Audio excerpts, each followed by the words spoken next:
যত চাপের মধ্যে পড়ে তত শক্তিশালী হয়। আওয়ামী লীগ সম্পর্কে এদের ধারণা আছে কিনা জানি না। বঙ্গবন্ধুর আদর্শরা যে ধারণ করে এ দেশ চাইলে যাওয়ার মানে এই দেশেই তো মৃত্যু হইব, মৃত্যু তো আগে পরে একদিন হইবই। আদর্শের কারণে মৃত্যু হইলে এই মৃত্যু সম্মানের।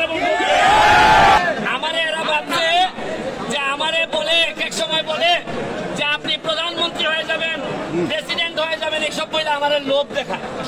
কিন্তু এরা জানে না যে আমি স্বতন্ত্র এমপি হইলে আমার রক্তের মধ্যে বঙ্গবন্ধুর আদর্শ।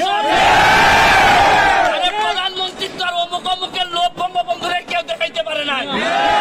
আমি তার আদর্শের সৈনিক। যে কোনো মৃত্যুর প্রতিবাদ আমরা করি, কিন্তু তোমরা যদি আমার নেত্রীরে মেলাইন করতে চাও, জননেত্রী শেখ হাসিনারে তোমরা ক্ষমতা থেকে নামাইতে চাও, এতে বোঝা গেল তোমাদের মনের মধ্যে তোমরা সততা নাই। তোমাদের সাথে আর আমরা দেখতে পারি। যারা আজকে আন্দোলন করে এরা তো আগুন দেয়, এরা মানুষ মারতে শিখছে। আর আওয়ামী লীগ এরা চিনে না, আওয়ামী লীগ মারতে না মরতেও শিখছে। আমরা বঙ্গবন্ধু কন্যারে এই ক্রাইসিস মোমেন্টে বাঁচানোর জন্য যে যার জায়গা থেকে এদেরকে ব্রেইন ওয়াশ করছে। আমাদের লোকজনকে ব্রেইন ওয়াশ থেকে বাঁচাইতে হয়। এরা আমাদেরই সন্তান, এদের বিরুদ্ধে আমরা দাঁড়াইতে চাই না। এরা এই জীবনের শুরুতেই ধ্বংস করা শিখে যাচ্ছে। এদেরকে দিয়ে প্রকৃত নাগরিক বানাইতে পারবেন না। তাপস চলে গেছে, এইটা এদের গুজব এবং প্রপাগান্ডা। শামীম ওসমান নাই, কালকে সারাদিন শামীম ওসমান পার্টি অফিসে। এরা চাইতেছে এই গুজব করাইয়া এরা সরকার পতন ঘটাইতে চায়। আমার একটা বিশ্বাস, 2001 সাল থেকে আমি দেখছি আওয়ামী লীগ যত চাপের মধ্যে পড়ে তত শক্তিশালী হয়। আওয়ামী লীগ সম্পর্কে এদের ধারণা আছে কিনা জানি না। বঙ্গবন্ধুর আদর্শরা যে ধারণ করে এ দেশ চাইলে যাওয়ার মানে এই দেশেই তো মৃত্যু হইব, মৃত্যু তো আগে পরে একদিন হইবই। আদর্শের কারণে মৃত্যু হইলে এই মৃত্যু সম্মানের। আমি আওয়ামী লীগের সাথে নৌকার সাথে প্রতিদ্বন্দ্বিতা করে এমপি হয়েছি। আমারে এরা ভাবছে যে আমারে বলে এক সময় বলে যে আপনি প্রধানমন্ত্রী হয়ে যাবেন, প্রেসিডেন্ট হয়ে যাবেন, এইসব বলে আমার লোভ দেখায়।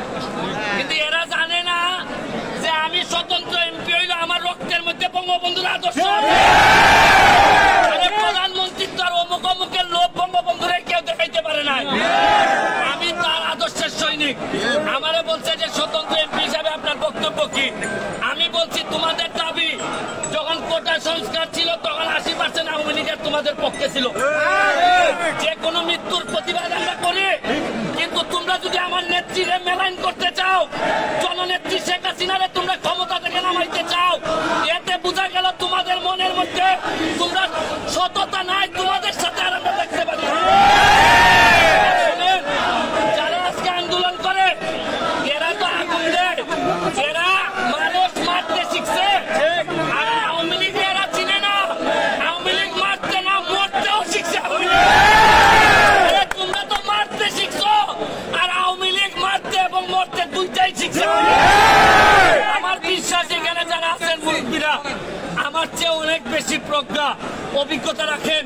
তাদের নেতৃত্বে আমাদের যত গ্রুপিং আছে সব আপাতত বন্ধ রেখে আমরা বঙ্গবন্ধু কন্যারে এই ক্রাইসিস মোমেন্টে বাঁচানোর জন্য যে যার জায়গা থেকে আমরা দাঁড়াই।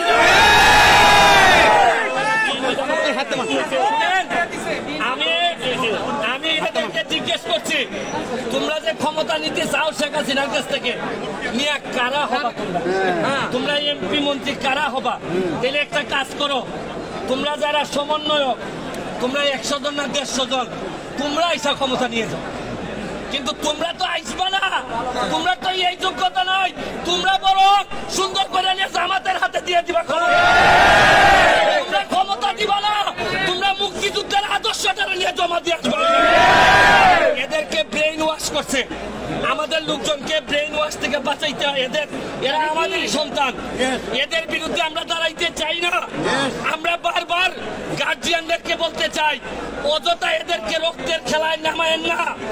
এরা এই জীবনের শুরুতেই ধ্বংস করা শিখে যাচ্ছে, এদেরকে দিয়ে প্রকৃত নাগরিক বানাইতে পারবেন না। আমি যত গার্ডিয়ান আছে তাদেরকে বলবো, এখনই এদেরকে আইন ভাঙার পথে নিয়ে যাবেন না। এরা আমাদের সন্তান, এরাই হবে ভবিষ্যৎ বাংলাদেশের সন্তান। আমি বলবো জামাত শিবিরে আর বিএনপির এই প্ররোচনায় পড়ে দেশটারে ধ্বংস করবেন না। এই দেশটা জননেত্রী শেখ হাসিনার হাতে প্রায় 30 বছর আগাই গেছে, আর এদের হাতে পড়লে আরো 50 বছর পিছাই যাবে। সত্য, বস্তুনিষ্ঠ ও নিরপেক্ষ দৈনিক জনবাণী।